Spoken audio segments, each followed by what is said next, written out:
I'm so honored to be with you this morning. Thank you so much for opening your doors and your hearts and your minds to me being here. I want to warn you, I am every camera's person's worst nightmare because I don't like podiums. So do you see me just slowly drifting away from it? Just thought I was being gradual. Congratulations to you for this wonderful moment of proximity to one another. This thing that we just haven't been able to do. Congratulations for putting some pants on. And congratulations for putting some shoes on. It's just magical to be dressed from the waist down. It's been a while. It's been a while. I don't know what to do with myself here. I want to spend just a little bit of time with you, taking you on a bit of a journey. Now, our topic is around equity, inclusion, and diversity, and I know that is not news to anybody in the room. You know what those things mean. And the idea here is that I'm not going to give you an hour's worth of a primer on equity, inclusion, and diversity. I don't want to patronize you in that way.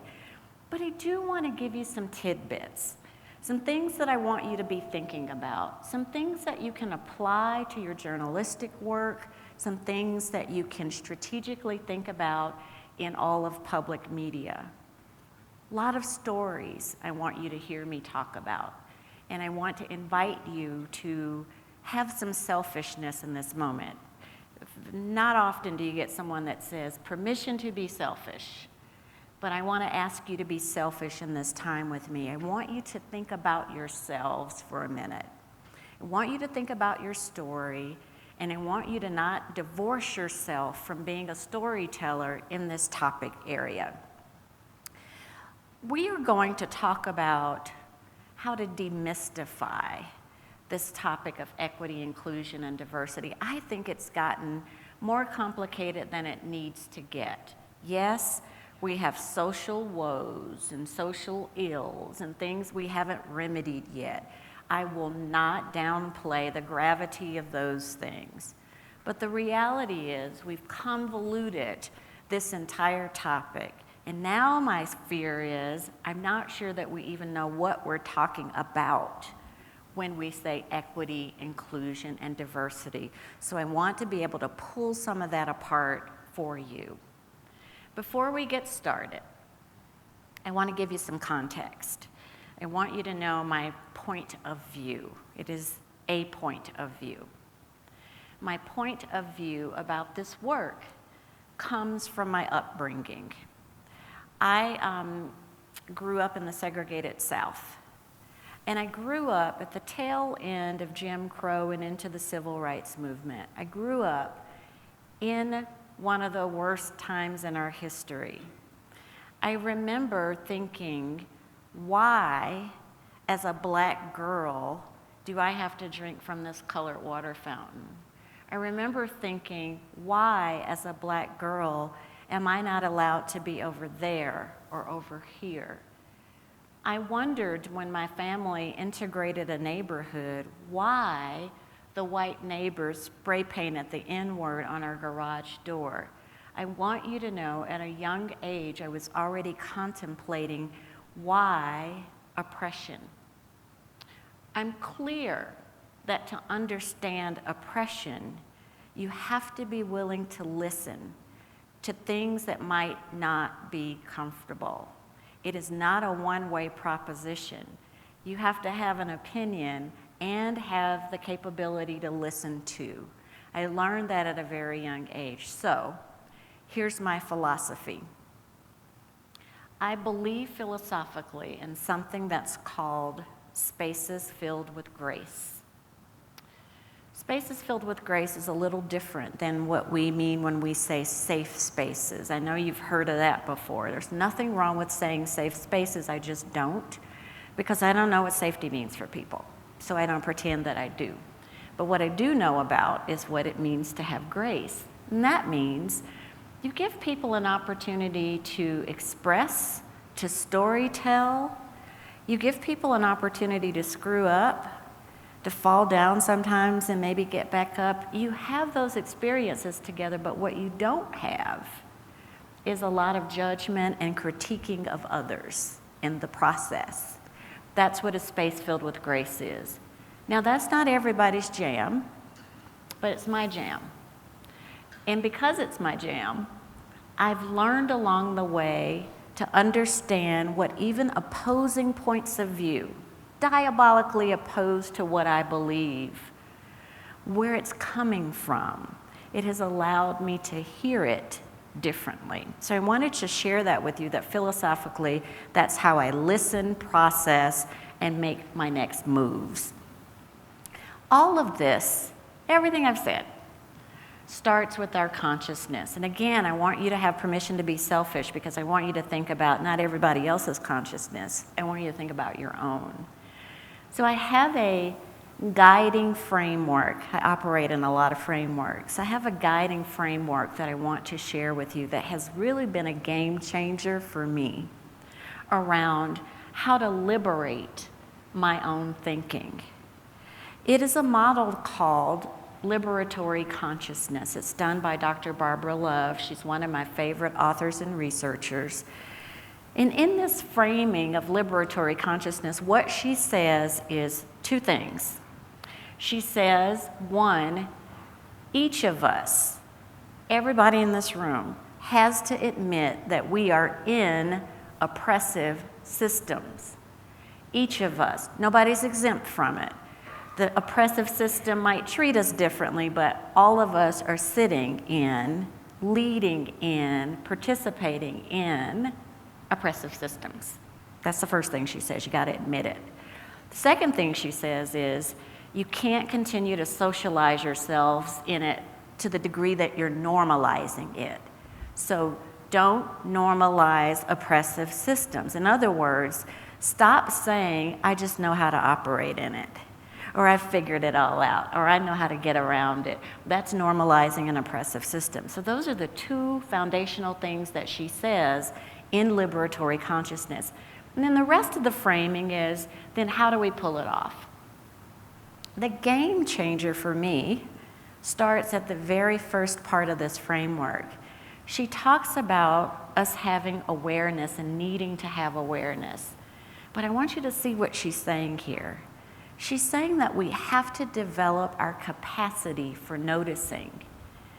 In other words, we spend a lot of time listening to the loudest voices, responding to the most noise, dealing with the elephant in the room, and what we don't pay enough attention to are the subtleties, the whispers, the reading between the lines. So what she's asking us to do here in this awareness piece is to develop that capacity to pay more attention to the subtleties of what's going on around us. In many ways, that's where the real story sits. Second thing that she talks about is analysis. Now, what she's saying to us here is your analysis is really important, it's vital. But what she's also saying here is we really love to stay there a long, long time. We like to gather data and analyze and then get some more data and then analyze and rinse and repeat. We love it. Analysis is like your big comfy couch. We like to stay right there. And so what she's saying to us here is, yes, do it, it's vital, but don't live there. The third thing that she says in this model is we have to think about accountability. And accountability is you determining what your role is going to be in this work. Not only what your role is going to be, but what are you going to do next? So when we get equity, inclusion, and diversity kinds of things presented to us, what's your next step? What's your accountability in it? Are you pointing the finger somewhere else because you think you're a bystander to it? Or are you an upstander and actively in it? What is your role? And then what is your next step? The development of that is important. And then you'll notice the fourth step. It says very explicitly action/allyship. It doesn't just say allyship. Allyship is I advocate for something, yay. Action and allyship means I advocate for something, yay, and here's what I'm going to do. It is active, not passive. There is passive allyship. This is active allyship. So she's asking us to determine what we're going to advocate for and what are our actions in it. Now, most powerfully about this model is what happens next in the diagram. You'll notice that she's got an arrow that's going from 1 to 4. And what she's telling us is we've got to stop jumping from awareness to action. But I want you to be thinking about how many times in the past 2 to 2.5 years have all of us collectively jumped from 1 to 4. We just have. We've been really episodic. I'm not saying that's bad because there have been lots of episodes. But she's warning us to not let that be our cadence for how we do what we do. If you're always jumping from 1 to 4, from I heard about something, now I've got to do something. I heard about something, now I've got to report on something. If you're episodic like that, you're missing the mark on your subtleties, the whispers, the things that aren't being said, the analysis, the true accountability that you have, and in many cases, even the active allyship. So I wanted to share this with you just as a way to frame how you might want to be thinking about your work going forward. There might be pieces of the frame that could be game changers for you. And again, for me, number 1, building the capacity for noticing has been the game changer for me. I'm listening more now for what isn't being said than I am for what is being said. I thought I'd also share with you, as you're thinking about liberatory consciousness, things that I'm seeing along the way in my journey, especially over the past 2.5 years. We got a chance to work, and we're so honored to be working with CPR and having had some inputs to what they do next. But we've traveled the globe in this work, and over the past 2.5 years, we've seen on my team a little bit of everything. But when you see a little bit of everything, you start looking for themes in what you see. And thematically, there are some things that I think all organizations are having in common. And I think a lot of these things are the things that get in the way of leadership and being able to work in a collective. They're just common themes. And I wanted to share just a couple of those with you about what's common, no matter who or what or where the organization is. Here's the first thing I see a lot of, and you're public media, so I know you know this. I see a lot of recency effect. Now, recency effect is you have more awareness about what's in front of you right now than you do about what already happened. What happened a week ago, a month ago, a year ago. We don't remember that as much as we do what's in front of us right now. It's episodic. It's like living in a snapshot. We have a lot of that going on, and you know that. If you turn on the TV every 5 minutes, you've got a new breaking news. That creates the recency effect. It's what you're most familiar with. You know the problem with this, like nobody's business. When you're in recency effect, what happens is it doesn't allow you to connect the dots to what's already happened. How is the past, even a month ago, connected to what's happening right now? How is a year ago connected to what's happening right now? We're losing our ability to connect those dots. That's what the recency effect does. It keeps us in the now and not connected. I have 3 young adult children. If anybody wants any of them, let me know. We'll talk to you after this. The oldest is 32, the next one is 28, and the youngest is 26. As long as I can remember, I've always said this to them. I want you to pay it forward, but I want you to play it backwards. Pay it forward, play it backwards. In many ways, what I was trying to say to them is, I don't ever want you to be so focused on what's in front of you right now that you forget what already happened. I want you to be able to tie things together. Not everything is new. We keep creating newness out of things that are not new. You'll never know that there's a connection to the past if you don't intentionally pause to make the connection. So recency effect is getting in our way. Here's the second thing that's getting in our way. Whoo-wee, I know you know about this one too. A lot of compassion fatigue. Now, compassion fatigue is an interesting phenomenon. Oftentimes we talk about it in healthcare and education. It also happens in journalism. It happens in your roles. We just don't talk about it as much, and sometimes we give it other names, but I want to name it what it is. It's compassion fatigue. Compassion fatigue is you being overexposed to too many things that you need to care about. I want you to think about that. Overexposure to too many things that you need to care about. When that happens to us, when we're overexposed to too many things that we need to care about, just like any other kind of fatigue, our bodies and our minds shut down. They can't do anymore. And it doesn't mean you don't care. It just means you're at your limit in capacity to care about much more. I want you to think about, especially over the past 2.5 years, what this has looked like and felt like for you. And I don't want you to dismiss it. I don't want you to do what Dr. Barbara Love said, which is normalize things that are oppressive. Don't normalize compassion fatigue. Take care of your minds and your bodies in the way you would with any other kind of fatigue.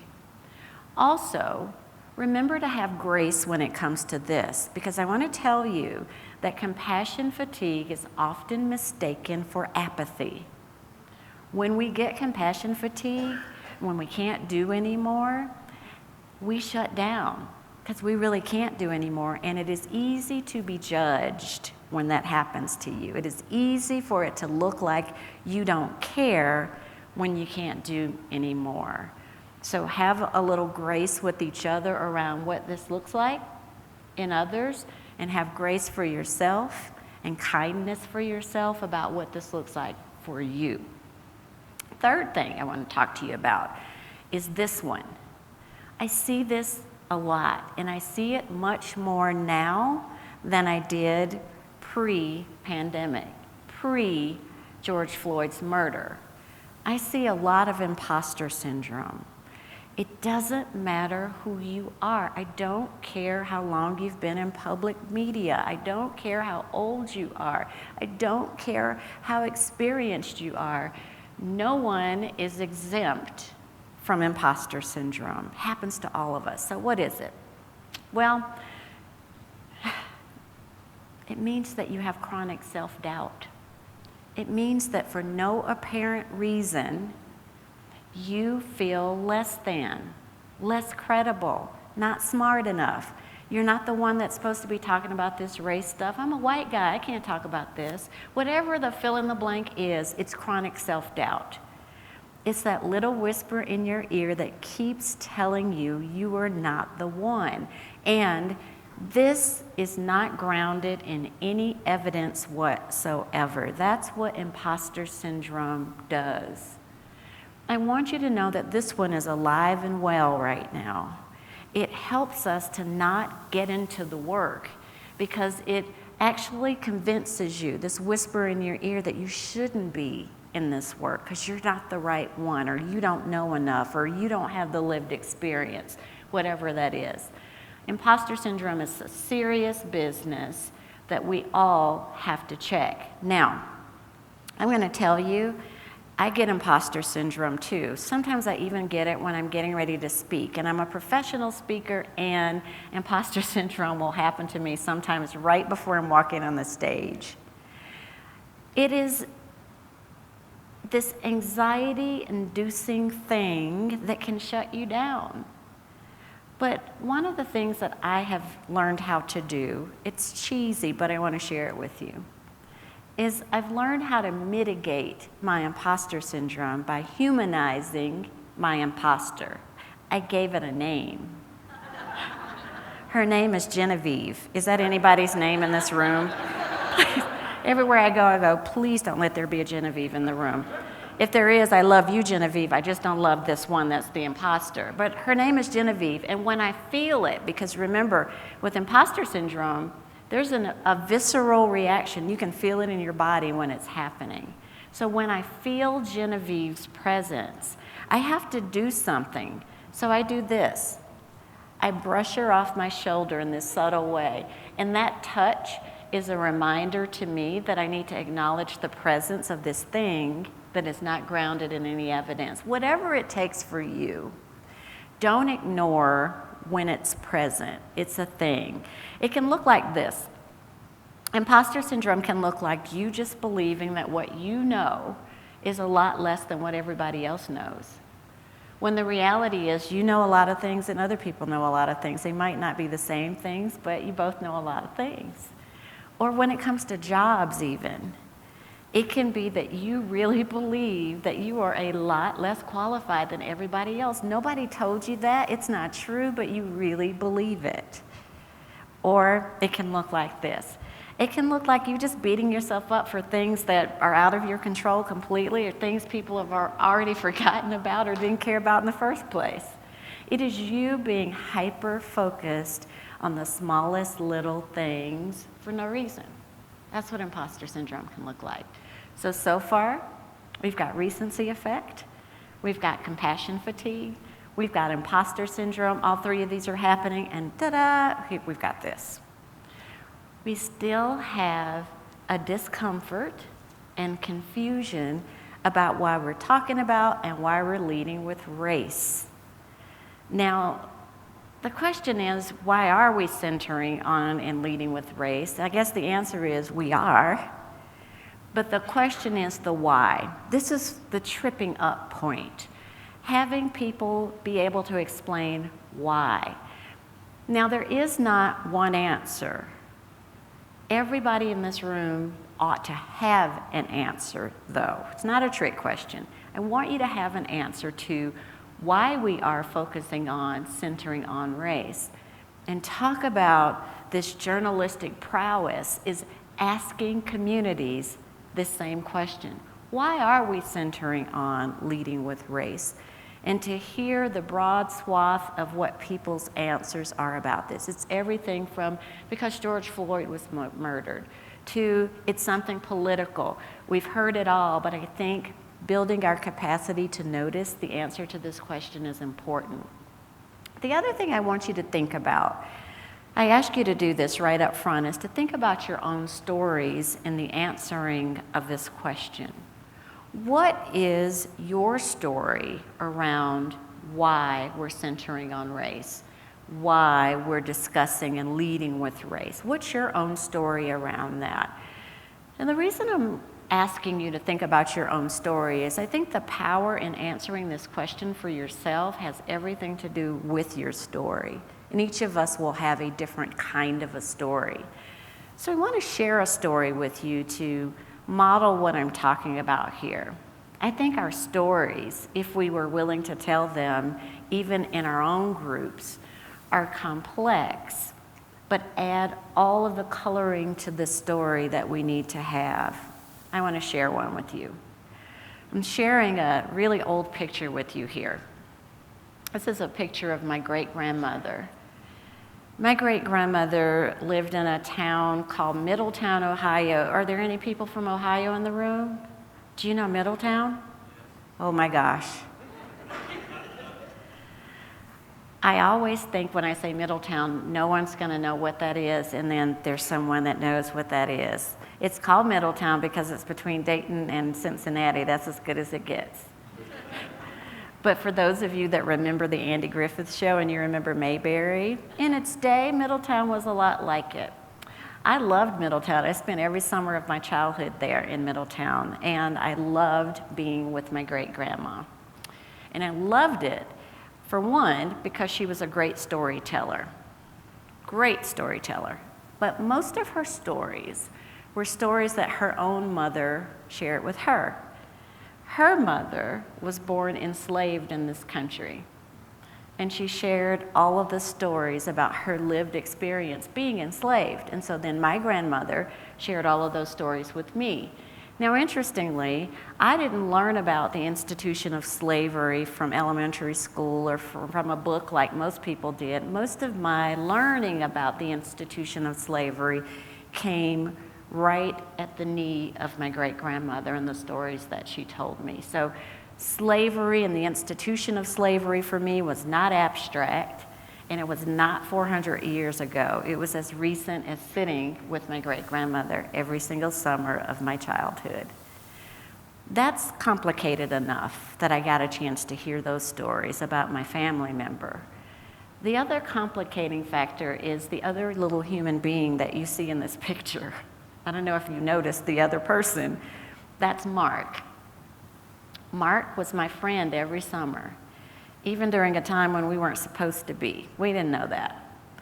Mark belonged to the family that my great-grandmother and my grandmother ultimately became maids for. You can see my great-grandma's in her maid uniform.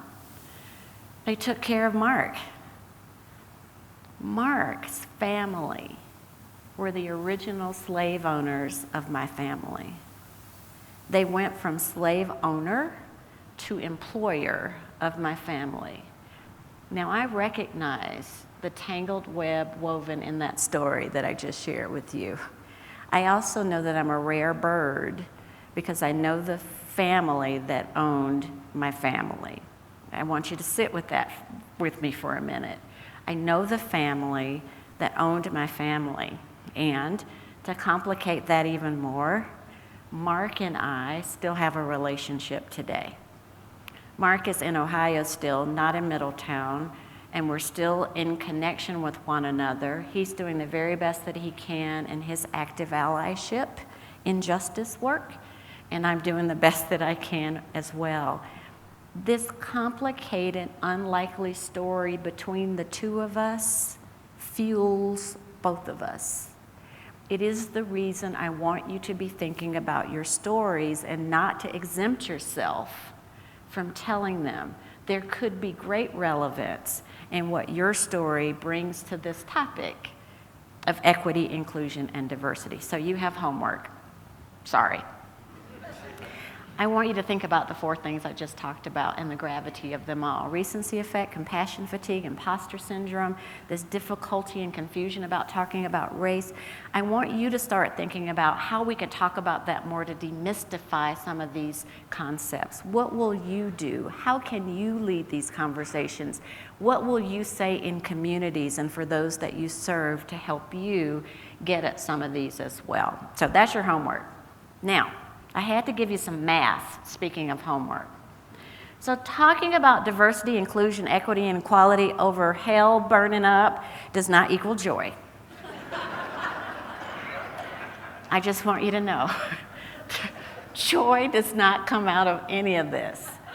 And so I want to just position you to understand that. I know you understand this from a journalistic standpoint, but if we're looking for a checklist, if we're looking about how to check our boxes so that we can just have some joy in all of this, this combination actually doesn't bring you joy. What we're looking for are outcomes, not joy. So I don't want you to think for a minute, while the world's on fire, talking about DE&I is going to bring you joy. But I do think we ought to be talking about diversity, equity, and inclusion. I just want to talk about it a little differently for a minute. I think we've convoluted a lot in these words, and this isn't even all of the words. Justice is missing, and access is missing, and accessibility, those kind of things are missing. I raise these 4 often because I feel like these are the ones that just get convoluted the most. We've conflated the terms. We've created an acronym, and now we call everything the acronym. We're DE&I and our EI&D and our ED&I all over the place. And the problem with it all is people don't know what the acronym actually means. They're not because they're not bright. It's because we conflated all the words. When you say diversity, it means the same as the rest of the words. When you say equity, it means the same as the rest of the words, and it doesn't. So part of what we're going to have to do is to get really explicit about what we're talking about. I know that might feel like a back step for some of you, but if we don't get this right, what we're going to be doing is operationalizing a whole lot of nothing. And then 20 years from now, people will say, well, when are we going to have equity?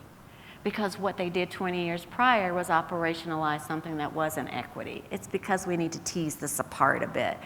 So one thing I want to share with you about this is we also have to not stay in the recency effect. I want you to think about our history, especially in the U.S. I'll just talk about the U.S. here. We have history in these words, each one of these words, and that's the important thing for you to know here. These were all social movements, these words. Each of these words represented social movements. So if you think about these four, I think Stuart's going to buy you a new car if you get this right. Don't make eye contact. So which of these four words do you think we've been at the longest in the United States? Meaning, we've been doing it, not perfectly, but we've been at it, we've been doing it, we've been trying it, we've been making some progress. Which one have we been at the longest? What do you think? I'm hearing equity. I'm hearing equity. And I'm hearing, raise your hand if you said equality.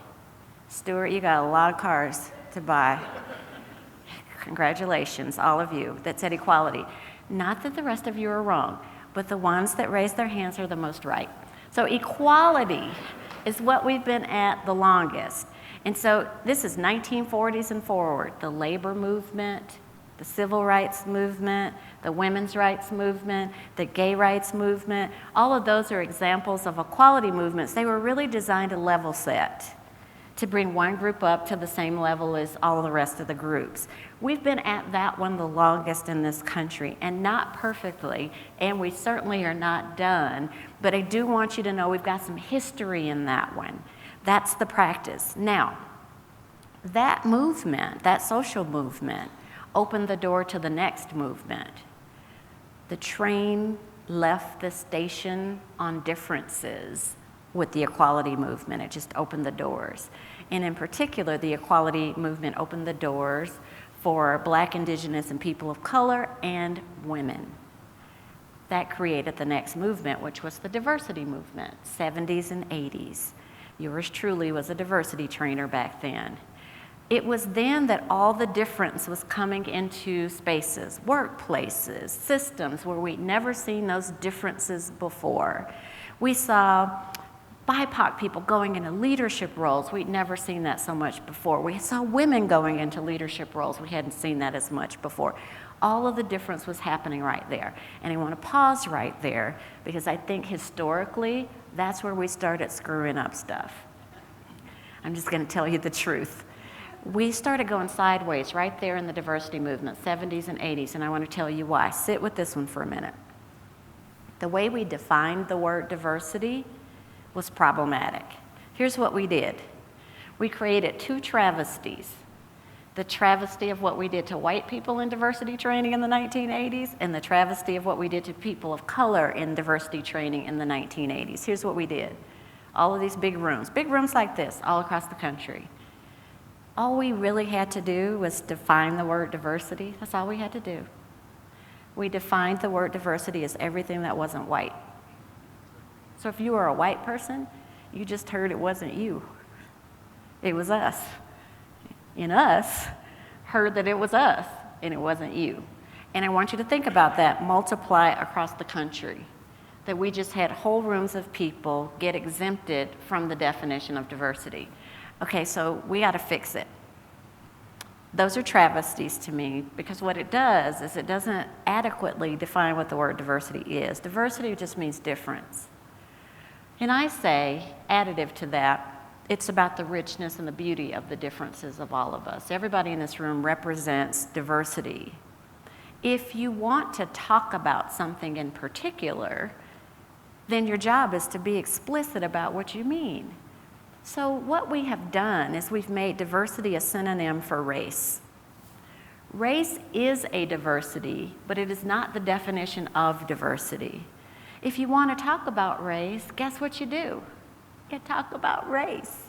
But you don't call it diversity as if it were a code word for race.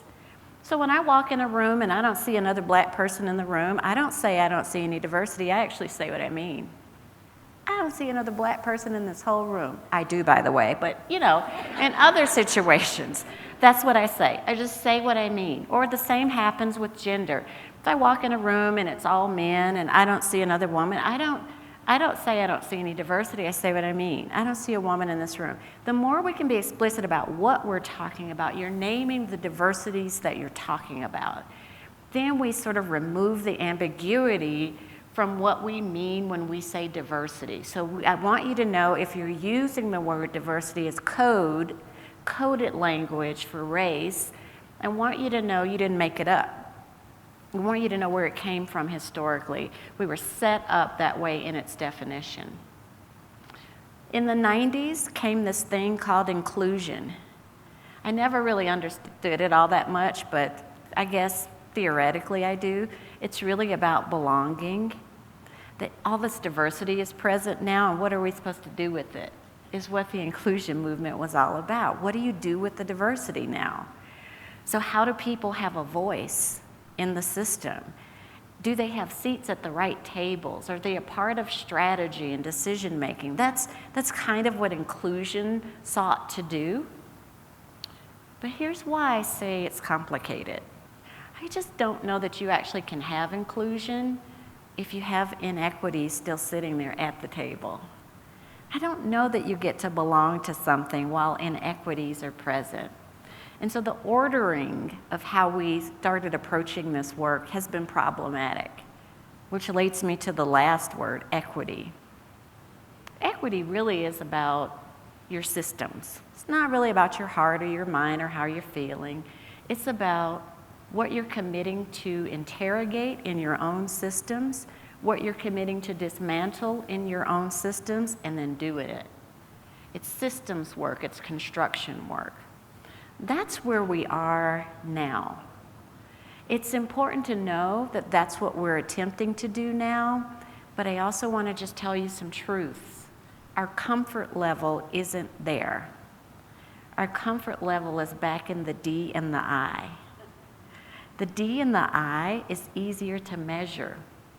We're acculturated to do our check boxes. It's easy for me to say, I need 5 black people, and then you go get 5, and then you check that off. Equity says I've got to do something with these systems, and it might be the very system that I'm leading or the very system that I created. That's a whole different proposition. It's tougher work, and it's longitudinal work. So I do want you to watch out for what you're trying to operationalize here.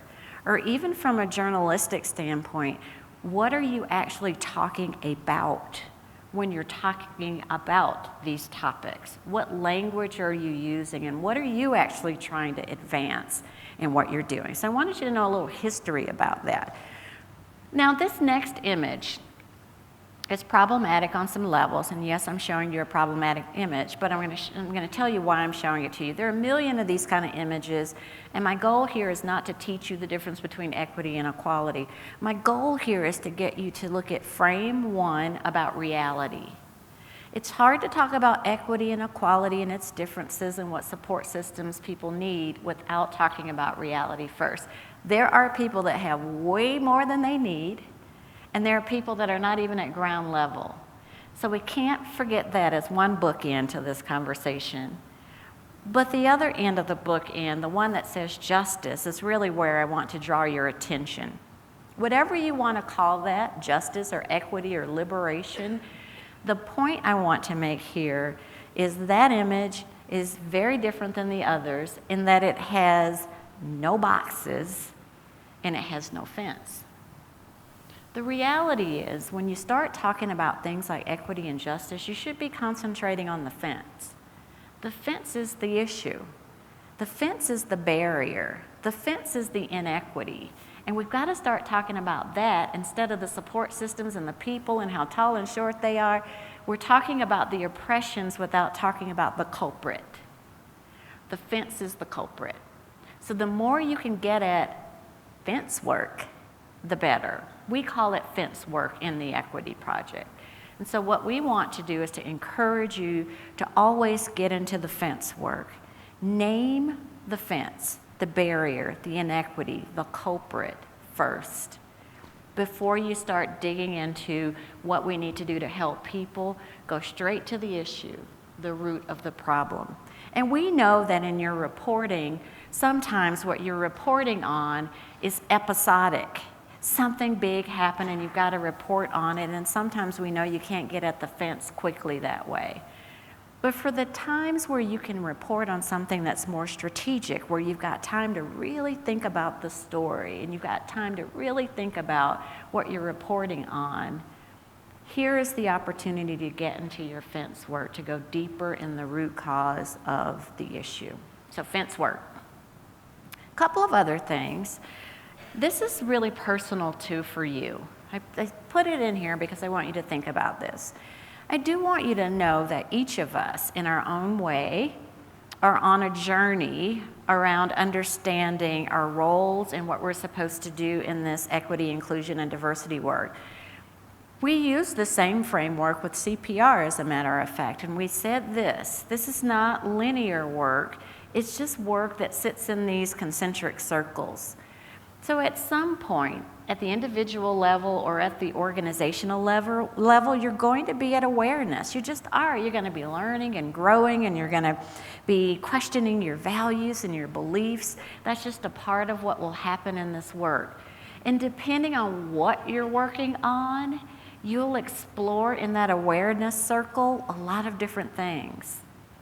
There is a point where you're in that middle concentric circle too. That's the capacity building one.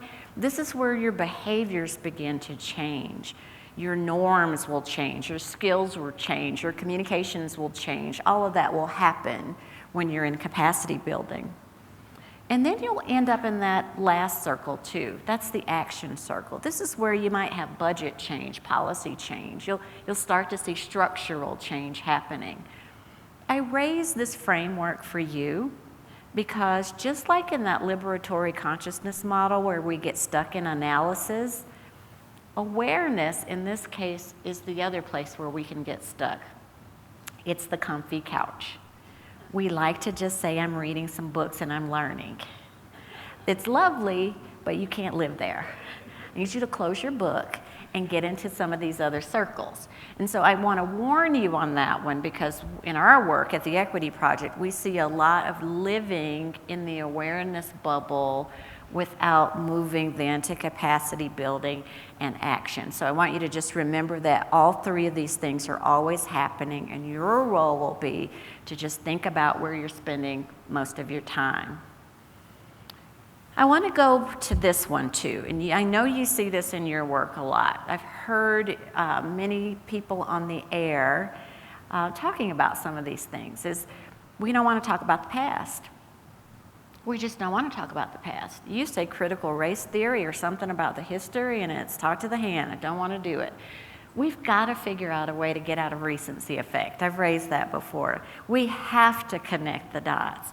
And I've been thinking about as many creative ways as I can to get people to connect the dots between what already happened and what is happening without having people just say, I don't want to talk about something that happened 400 years ago. So I created something. I'm so good at creating things that might be cheesy to most. I call it roll it forward. So I don't take people back to the past. I bring the past forward. And that way, people can connect the dots a little bit. So I want to share with you what I'm talking about. These are 4 historical facts, and you can pick any facts you want from history. So instead of me trying to tell people how these things happened in the past, I'm more interested in people understanding how historical and systemic and institutionalized racism still shows up in systems today. That's my point. I want you to know where it sits today, not what it was doing back then. So I bring it forward. Let me give you an example of how I do it. That first one talks about poll taxes. Poll taxes are historic, and they were designed to disenfranchise black voters. If you didn't have any money at the polls, then you couldn't vote. Mission accomplished. That's what it did. So that thing happened. That's historical for us. So what I say is, let's take that historical fact and let's roll it forward into 2022. What are you seeing today that is tentacled, residual from that historical thing from the past? That's the question. And I know that you can answer it. Voter suppression, 1 ballot box in a whole town. We can go on and on and on about how it shows up. This is how you teach people about the connection from the past to the present without taking them back. The second one is another example. This one talks about African American soldiers who fought in World Wars I and II, but when they got home, they were treated like second-class citizens. I would argue that we've got work to do with any veteran returning home. I know we can do better than what we're doing. However, something very different happened to these soldiers. When they returned home from World Wars I and II, they came home with no benefits, no GI Bill, no VA loans, and they came home to redlined communities where no financing would happen for a mortgage. So if you take that historical fact and you roll it forward to 2022, what are you seeing today that could be tentacled to this, residual of this?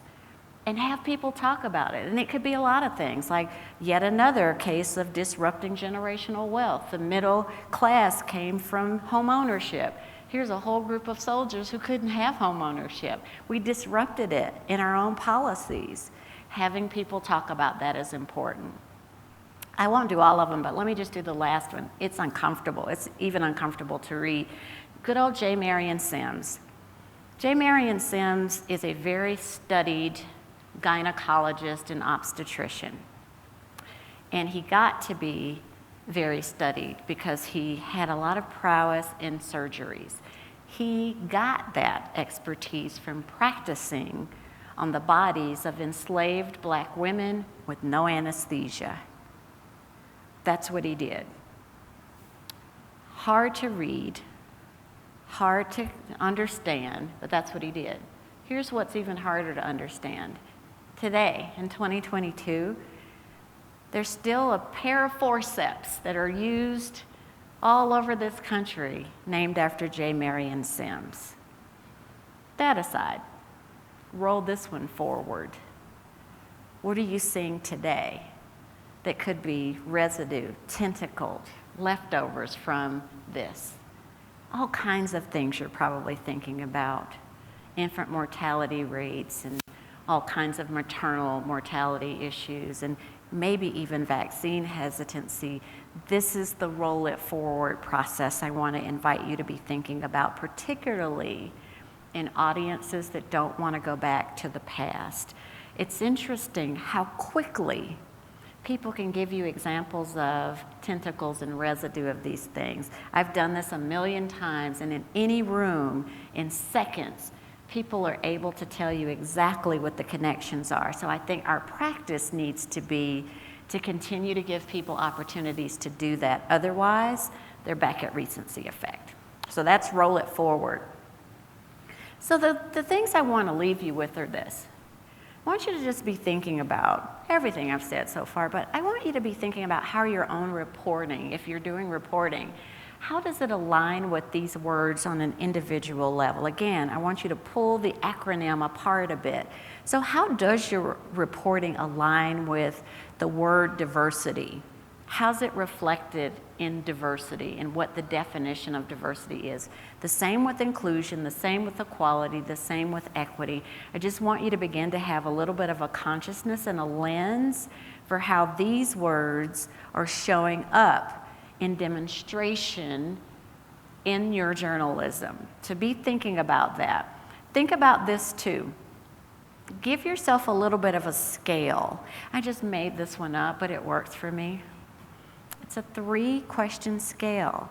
Is what you're talking about, what you're reporting on, performative, all talk, little action, blah, blah, blah? Is it compliance?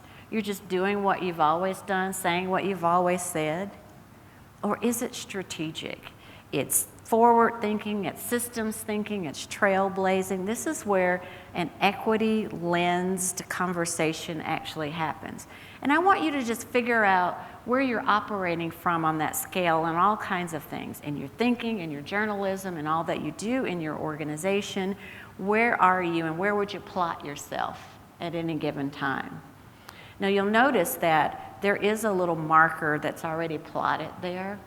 I plotted it there because, generally speaking, with clients that we work with across the country, they put themselves right about the beginning of compliance. Most are saying, We're just doing things the way we've always done them right now. That might not be your story, but I want you to know what your story is. And each of you individually has the capacity to plot where you think you might be. It's really important to do that because many of us are saying we're doing justice work, but when you go deep in the organization and you start asking questions, you get performative and compliance. That's where people think they are. Justice work doesn't happen when you're being performative or at compliance. It happens when you get more on the strategic end of the scale. Couple more things. One, I want you to be thinking about everything that I said and your personal role in it.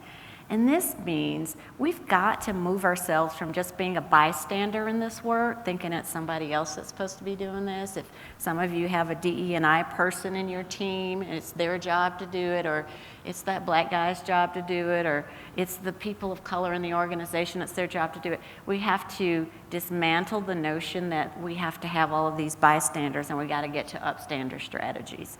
It needs to be a strategy, though. What we don't want is for you to have to make up what an upstander is in the moment. I have found that that's difficult. When something happens, when you witness an injustice or hear about an injustice or even caused an injustice, you can't always figure it out in the moment. Sometimes it's nice to have an established strategy. This is my strategy. Doesn't have to be yours, but this is what I use. I'm going to do one of four things most of the time when I witness an injustice. I'm going to interrupt, question, educate, or echo. If something is egregious, like the time I was in a conference and someone at the mic called COVID-19 the Chinese virus, I promise you it happened. And the room went silent. And I knew that the whole room were being bystanders. They just didn't know who was supposed to say anything. So guess who?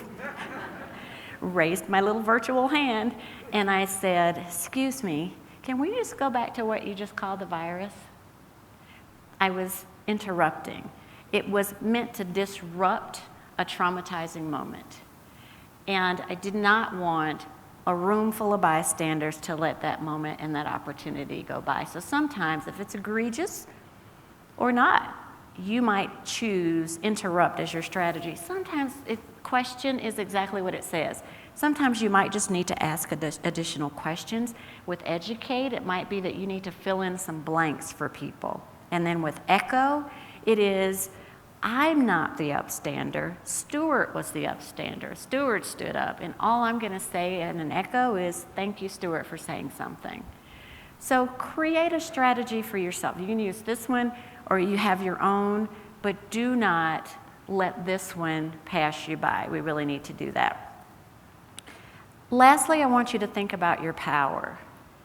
I know that especially in a season like the one we're in, sometimes it's hard to think about the fact that you have power, but I want you to know that you do. The deal is everybody gets their power from different places, and if you want to really empower our communities, you have to let people know that the thing that they hold is power. We only talk about the haves and the have-nots. And so if you think you're one of the have-nots, you don't know that you have power. So I want you to know that power is situated this way, that depending on what we're doing, we're going to be leveraging different power. The ones we know about the most are number 1 and number 5. 1 is legitimate power, it's position power. And 5 is coercive power, it's the power to punish. Our whole country was built on those 2 power bases. It's the ones in the middle. Referent power, the power of mutual respect. Expert power, the power of our competencies, our lived experiences. Reward power, the power to give and take away rewards. So one of the things for you to be thinking about is, what power bases are you using most often? What power bases do you see most often in community? And where is our opportunity to name power so that our communities can know that they too hold it? We just get our power from different places. It talks about a 6th power base down there too. It's called informational power, and that is power that you have because you hold all of the information. Like my executive assistant, she knows where the bodies are buried. So all of these are things you can do. I don't have to read this to you, but everything that I talked about are things that you can do, things that I want you to ponder and explore more. And lastly, I want you to know this. I want you to know that we're in this triangle. This triangle is reflected in this picture. It's an old picture too, yours truly, when I was 8 years old, feeling great about myself. Next to my little brother who is not feeling great about myself. And then in the back is my dad who is not paying attention to either one of us. I want you to know this is the triangle we're in. Sometimes in this work, what you did, you're gonna feel great about. Fabulous, I did a great job. And right next to you in the same outfit, because that's your team member, is somebody that thinks what you just did was terrible. And then in the back, there's the person that's supposed to be in charge of all of it who's not even paying attention to it. That's the triangle. So sometimes I want you to know that the strength that you need in this work doesn't come from the triangle. So you have to have an anchor. An anchor is a person or a system or a thing that will keep you going in this work, keep you energized, keeps telling you to keep going. Your validation and affirmation. Get anchored. My anchor is community. When my triangle doesn't work, the community is always there for affirmation for me. Name yours. So I'm going to leave you with that, wishing you the best anchoring that you can possibly have in a moment in this world that needs you more than ever before. Thank you for allowing me to share a few things to help you along the way. Thanks, everybody.